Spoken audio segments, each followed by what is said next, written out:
Hi there, welcome back. I'm going to interrupt our discussion on Norse cosmology genealogy in favor of a seasonal observance asking for our attention. And this is one of those moments in the year where the land is speaking in a quieter way, and it's worth listening. And fair warning, I will do my best with pronunciations and follow them up with spellings. However, I am not a native Nordic language speaker. I struggle to get correct syllable emphasis and accurate pronunciation just like everyone else. Be kind and know that I am actively trying to get better. Let's dive in. If you're listening to this near the beginning of February, you may already know the feeling I'm about to describe. There's a subtle but noticeable shift in the feel of the season. We are still in winter, still in that quiet inward time, but something has changed. The darkness is not as heavy as it was a month ago. Winter is still winter, and the world isn't suddenly soft, but the season is not as sealed as it was in January. There's a slight lift in the light. Something in the air feels less final. Not spring exactly, not warmth, not growth, more like the first quiet suggestion that spring will return, whether we're ready or not. There's a sense, faint but present, that the year is beginning to turn toward life again. Not spring yet, just the promise of it. And it's in this in-between space, not deep winter, not yet spring, that we find an observance known as Dísablót. D-I accent S-A-B-L-O accent T. In parts of pre-Christian Scandinavia, this in-between time was associated with a rite known as Dísablót, an offering or sacrificial observance connected to the Disir, D-I accent S-I-R. Even the name gives us a clue as to its meaning. A blót, B-L-O accent T, is an offering rite, an act of reciprocity between humans and the unseen. And the beings connected with this observance are the Disir, female presences, but not just female spirits in a narrow sense. They sit at the crossroads of ancestor, guardian, and fate being. They are tied to lineage, protection, and continuity. And this is where I would like to place our focus today, the Dísablót. Before we go further, something important needs to be said. We do not have a perfect ritual script preserved for this observance. We have references, scenes, mentions, echoes. We know there was an offering. We know it was seasonal. We know it involved female-oriented spiritual powers. But we do not have a tidy instruction manual. And that means what we're doing here is not reenactment. We're not staging history like a museum piece. We're entering into relationship. We are practicing in a way rooted in what survives, the fragments, the worldview, the seasonal timing, while still being honest about the spaces in between. We're not filling every gap with certainty just because uncertainty feels uncomfortable. And that honesty does not weaken the work. In my experience, it does the opposite. It deepens it. When you acknowledge what you don't know, you make room for listening. You approach the rite with humility instead of performance.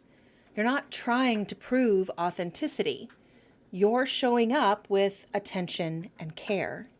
And that's where relationship actually happens.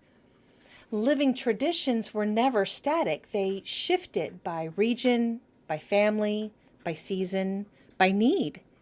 People adapted what they inherited to the land they stood on and the lives they were actually living. And that's exactly what we do now. Approaching Dísablót in that spirit, grounding in what remains, open about what doesn't, responsive to the realities of your own time and place, is not a lesser version of the past. It's how traditions stay alive. By engaging in modern devotional practice that is rooted in the sources we do have, the fragments, those references, the seasonal rhythms, and the worldview they point toward, we're being honest about those missing spaces. Instead of stagnating in preconceived notions, you make room for growth and even new discoveries. And for many of us, that approach creates something more meaningful than strict reconstruction ever could. It allows the right to be real in our lives, not just accurate on paper. And that's where relationship lives and thrives. We have two possible historic placements for the observance of Dísablót. A late winter observance at Uppsala in Goi, G-O with an accent I. Sometimes you'll see it as Goa, G-O with the accent A. And an early February public continuation in Disting, D-I-S-T-I-N-G, or Candlemas timing. And Disting is the public gathering associated with that same seasonal period. And there are modern-day pagans who interchange the terms, probably due to the similarity in spelling. The word disting combines dis with thing, or assembly. Historically, though, it referred to a major market and legal assembly held in late winter in Sweden, especially connected to Gamla Uppsala. People gathered not only for trade and legal matters, but also in connection with the seasonal sacrificial observances described in saga material. So to keep the relationship of these terms both straight and distinct, Dísablót is the spiritual religious offering ritual between humans and unseen female spirits. Disting is the social, legal, and economic gathering that happens about the same time. Over time, especially after Christianization, the assembly and market continued, while the overt sacrificial elements faded or transformed. Snorri says the market shifted to Candlemas timing nearer to the first weekend of February in the Gregorian calendar, or for those who follow the Wiccan wheel of the year, Imbolc. Disting is now occurring in early February, often first Tuesday in February for modern references. And that may be why Disting survives historically as a fair and a gathering tradition, while Dísablót survives mainly in early pagan religious memory or as a revival in modern pagan practices.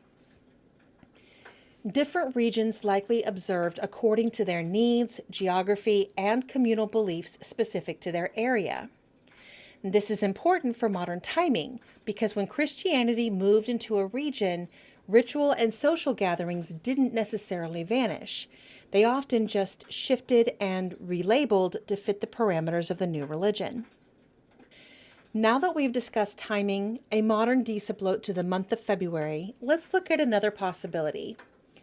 Searching for references to Dísablót and related observances, one thing becomes clear. Timing varies. Some sources connect offerings to the Dísir with winter nights, or the beginning of winter, an older seasonal marker that wasn't pinned to our modern calendar the way people sometimes assume. It was a time closer to what we would have called on the wheel of the year, Samhain.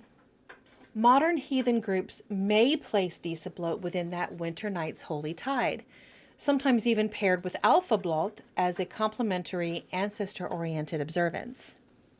So if you're practicing in early February or mid to late February and feeling that seasonal hinge, you're not truly forcing a modern overlay.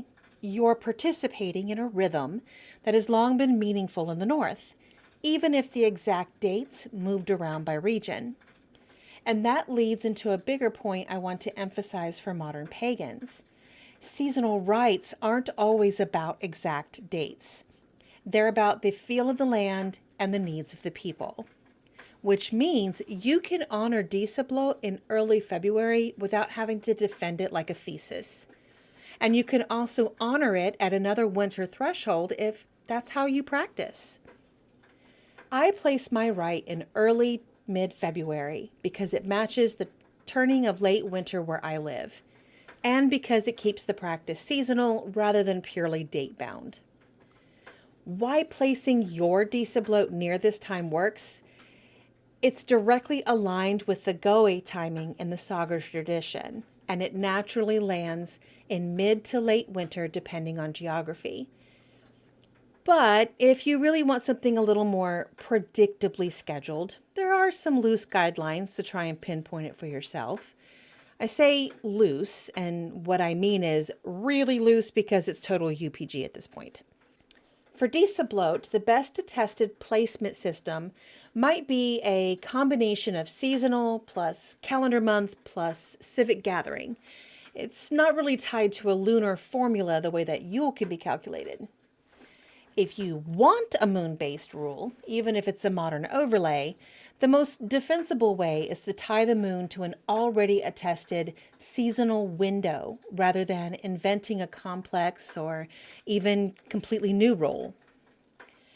For example, when determining Yule dates, tracking the various moons after the winter solstice can make your brain feel tongue-tied. So I suggest an easier way to plan Dísablót. 1. Placing it at either the first new moon or full moon after the January-based Yule celebration, or 2, getting really basic with timing, you could just look at the February monthly calendar and pick the full moon as your date. Regardless of how you determine when to place your Dísablót practice, it's the connection achieved for the practice itself that matters. So let's start with the question that usually comes early on in this discussion. What are the Dísir, and what exactly are we honoring? The word Dís in Old Norse can be translated in broad ways.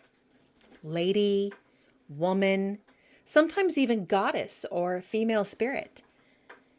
It isn't a neat, clearly defined category, which is the point. In the old material, the Dísir are not always introduced with a tidy explanation the way modern readers might prefer.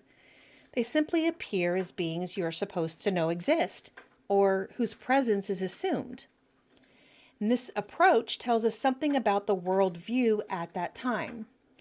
In animist and spirit-centric cosmologies, you may not always get clean lines between ancestor, spirit of place, guardian, deity, or even fate. Those categories blur because relationship blurs them. A powerful dead woman might be an ancestor and a guardian. A goddess might be referred to by a term that can also mean a protective spirit. A being connected to fate might also be intimately tied to a family line. So when modern pagans say female ancestors, they're not necessarily wrong, but they may be describing only one layer of a much wider reality. And this is one of the reasons Dísir are often discussed alongside Valkyries, Norns, Fylgjur, and other female presences that shape human life. Modern scholars have long noted that female beings in Norse religion often appear as groups and can overlap in function, like when Dísir, Norns, Valkyries, and other spirits are connected to the Vanir. I think it helps to approach the Dísir the way you might approach a living landscape, not as a single concept or label, but as a whole field of various life. Female powers can include the remembered dead, the protective mothers of the line, the unseen women of fate, and even the spiritual aunties of a household or place. And because we're modern practitioners, we're allowed to let our own experiences inform how we understand that field. Gently, with discernment, and without claiming certainty where the sources don't give it. Now that we understand the Dísir are complex, the next question becomes, how did people historically honor them? Academically, we cannot reconstruct Dísablót in full ritual detail. Spiritually, that may not be necessary. What we can do is engage the spirit of the observance, acknowledging that female ancestral and protective forces were recognized as essential to communal well-being. The sources that mention Dísablót do not hand us a clean step 1, step 2, step 3. What they give us are story moments that assume you already understand the practice. One of the most commonly quoted is the account of King Adils, Aedils, who dies after falling from his horse during a Dísablót. The text describes him riding around the Dísa hall, his horse stumbling, and the king suffering a fatal injury. The story is brief, but it places Dísablót in a very real, ritual social setting at Uppsala. Look at what else that implies. This wasn't only a private candle on the altar moment.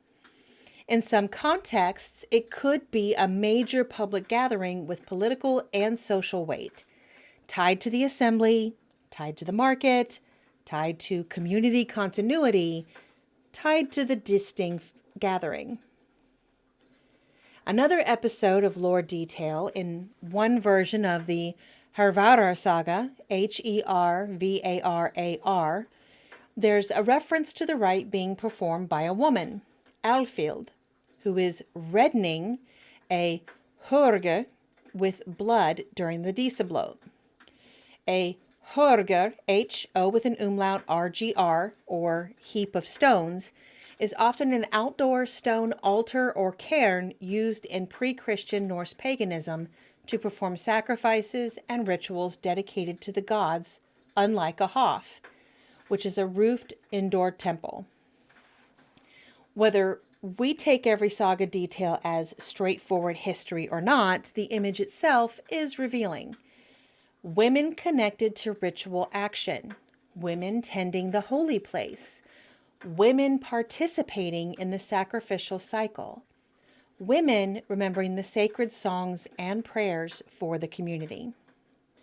The word Dís appears in Old Norse poetry and lore in ways that blur the lines between goddess, ancestral spirit, and protective female being. Sometimes the term refers to divine women, sometimes to ancestral presences, other times to something that feels like both. Female spirits connected to fate, protection, and the shaping of human lives. Rather than trying to force a modern label onto them, it can be more helpful to recognize that this reflects an animist worldview. Historically, what we know about Dísablót comes to us only in fragments. Later saga material references tying the practice to seasonal feasting at winter nights, again suggesting that offerings to the Dísir were part of a broader rhythm of winter observances. Details are sparse, and it's important not to pretend otherwise. We are not reconstructing a perfectly preserved ceremony. We are listening to echoes and working respectfully with what remains. So what do these fragments tell us? They tell us the Dísir were important enough to receive offerings. They tell us the rite could be private or public depending on place. They tell us it was tied to seasonal turning points and community well-being. And they tell us it sits within a set of female powers connected to protection, fate, and continuity. And that's already plenty to build a meaningful modern rite if we approach it with integrity. When we bring this forward into modern pagan and animist practice, Dísablót becomes a powerful time to honor the women who stand behind us. Not only the grandmothers and great-grandmothers we can name, but the unnamed women whose labor, endurance, grief, skill, and care made our existence possible. Honoring the Dísir in this season recognizes that continuity as sacred. Dísablót is a way of approaching female lineage and female power as something real, something that protects, shapes, and remembers. Considering all that is happening in the nation today, this practice is needed more than ever. In a world that often overlooks the quiet labor that sustains life, this kind of rite becomes quietly radical. It says that care, endurance, relational wisdom, and continuity are sacred powers. Dísablót is not only a look backward, it is also a mirror. And now we move into the heart of why modern pagans are drawn to this, honoring the women who hold the thread. For those who work with personal spiritual experience, this time of year can sometimes feel like ancestral presences are closer. Dreams, memories, or subtle impressions involving female figures may arise. It's important to approach that gently, with discernment rather than assumption. You do not have to identify a specific spirit to engage this observance. Honoring the collective line of women who carried life forward is enough. Often when people hear honoring female ancestors, it's easy for them to drift into something soft and generic, like a fairy tale version of lineage. But the truth is that female ancestry is not only about sweetness. Female ancestry is endurance, it's skill, it's survival under constraints. It's births and deaths and losses nobody wrote poems about. It's the women's work that was constant and often invisible. Tending food, hearth, children, animals, textiles, healing, and household order. Entire communities rested on that continuity. What makes this observance especially meaningful is that it is not only about gratitude. It can also be about change. Not every ancestral pattern needs to continue. Some strengths we carry forward with pride, and some cycles we choose to end. Both are forms of sacred responsibility. And I want to say something here that may help, because I know many modern pagans carry complicated ancestry. Not everyone has a lineage they want to romanticize. Some of us come from family histories that include harm, addiction, betrayal, abuse, neglect, or simply a long chain of unmet needs. If that's you, Dísablót doesn't have to be forced gratitude. You can honor the concept of the women who carried life forward without excusing what was done to you. You can acknowledge the thread without letting it bind you or granting access. And this is where I find the Dísir feel most real, as protectors of continuity and as guardians of boundaries. Even when you step outside literal bloodlines, the spiritual concept remains. Women carry knowledge, sometimes openly, sometimes quietly, sometimes in ways they weren't allowed to name. Ancestry is not only what you inherit, it's what you choose to continue, and it's what you choose to end. That too is sacred. Dísablót observances do not have to be limited to blood lineage. Many of us are shaped just as deeply by spiritual foremothers, teachers, elders, personal heroes, and even historical women whose paths speak to us across time. Ancestry in an animist framework is not only genetic, it is soul work. It includes those whose lives, choices, courage, or wisdom flow into us in ways we sometimes only recognize later. Some modern pagans even include personal heroes on their ancestor shrines, women whose lives modeled resilience, honesty, creativity, or defiance in the face of hardship. A figure like Carrie Fisher, for example, represents more than celebrity. She embodied truth-telling about mental health, survival through struggle, humor in darkness, and unapologetic presence. When someone like that shapes your growth, helps you survive, or changes the way you see yourself, honoring them can be a way of honoring the qualities that helped you become who you are. This isn't ancestor worship in a literal genealogical sense. It's recognition of inherited influence. The Dísir can be understood as female presences who guard continuity. And continuity includes wisdom passed through story, art, leadership, and example. Modern heroes can sit in that wider field of spiritual ancestry when the relationship is sincere, respectful, and grounded. February, this quiet turning point, is an especially fitting time for that remembrance. This is the part of the year when survival begins to shift toward renewal. In older agrarian cycles, stored food was thinning, but light was returning. Seeds were not yet planted, but the knowledge that planting would come again was stirring. Women stood at the center of that, managing stores, preserving knowledge, maintaining the rhythm of home life through winter. Dísablót, then, sits in that space between endurance and emergence, which leads us to experiences that exist today. Many pagans are carrying anxiety right now. Current events have people raw. Online spaces amplify fear, urgency, and even attempt some pretty bad advice.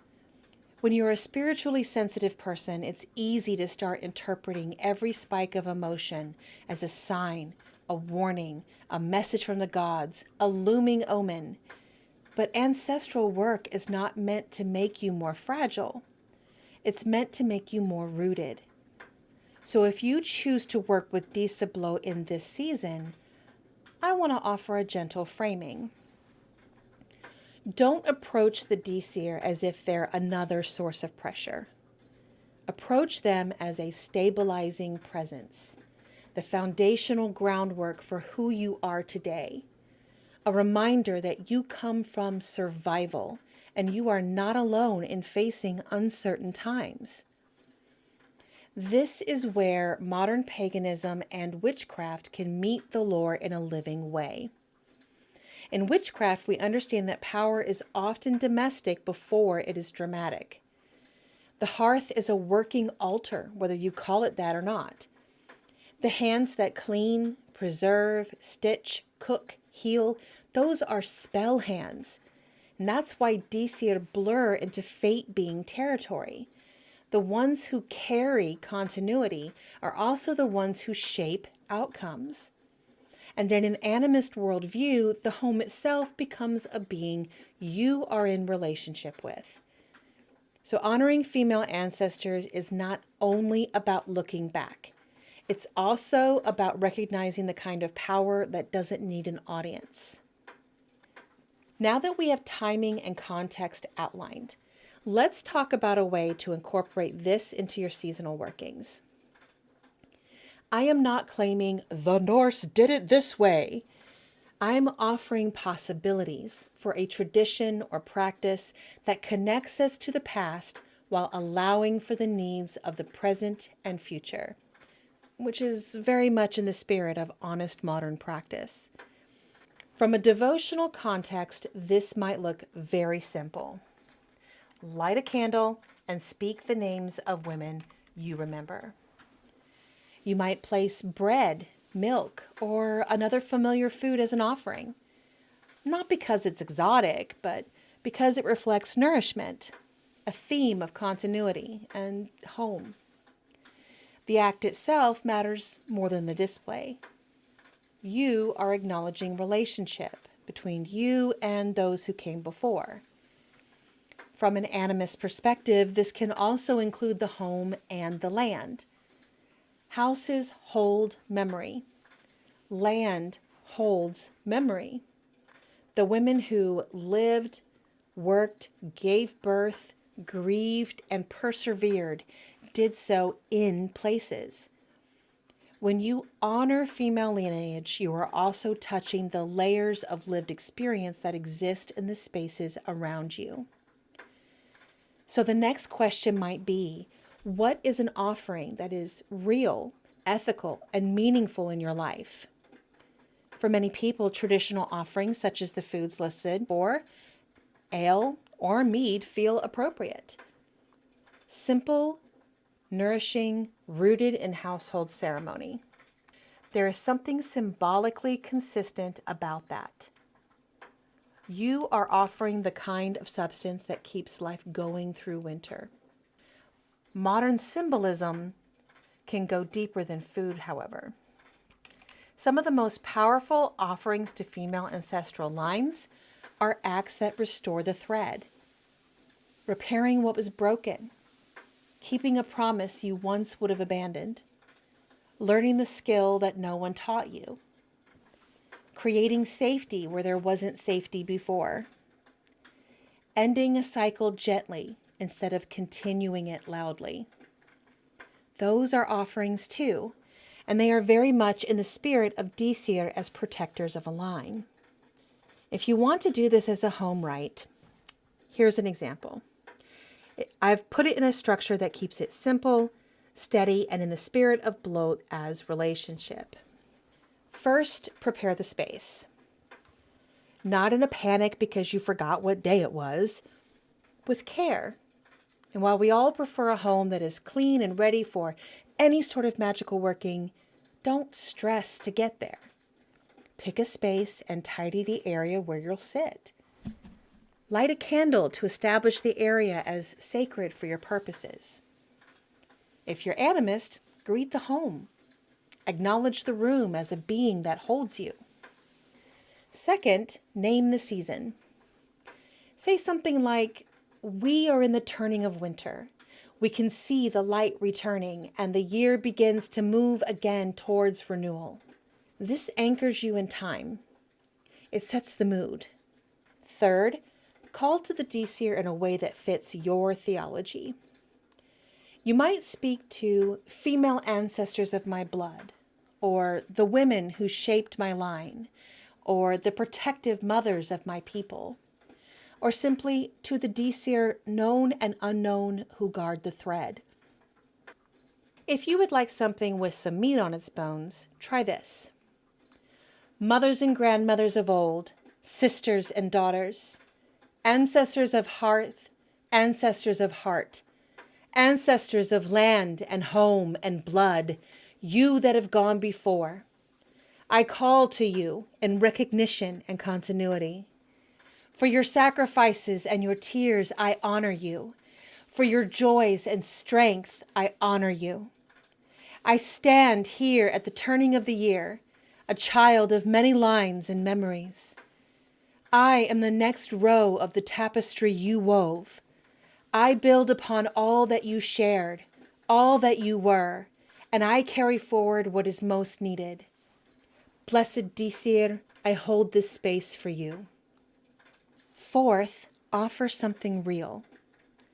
Food and drink are traditional, but you can also offer a promise, a vow of repair, a moment of prayer, a poem, or a small act of service done in their honor.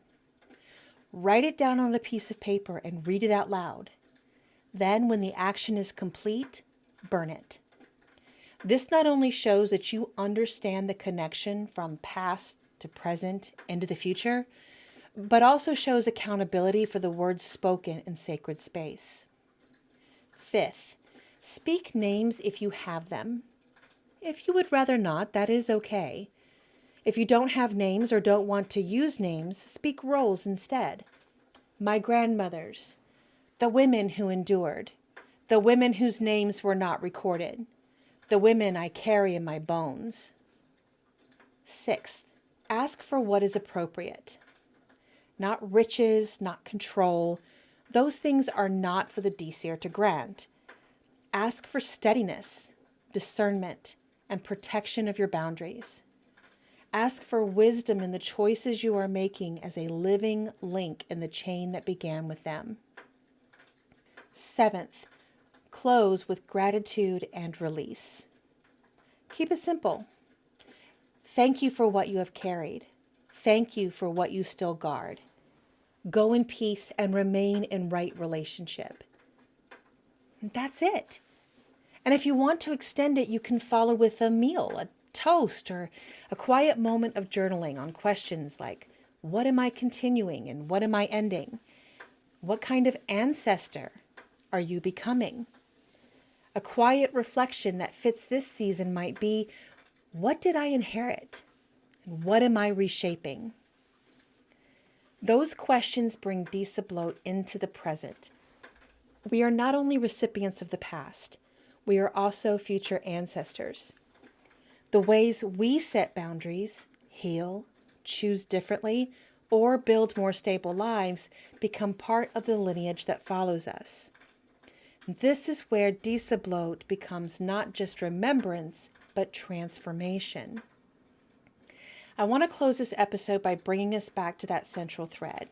It's easy to think of Dísir as back there, ancient, past, separate from us.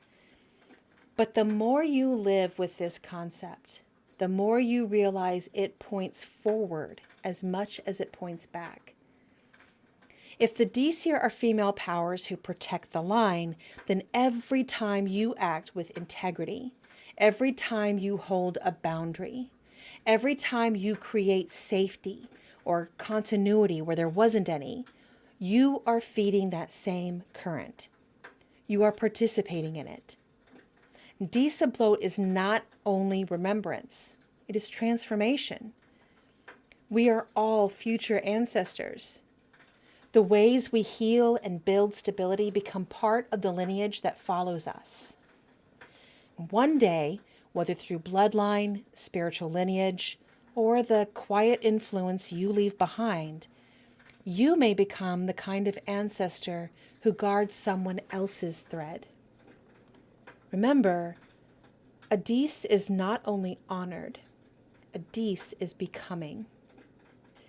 Thank you for joining me today on this dive into a pagan practice that is both beautiful and rewarding. Next episode, I will get back to discussion of the genealogy tree, I promise.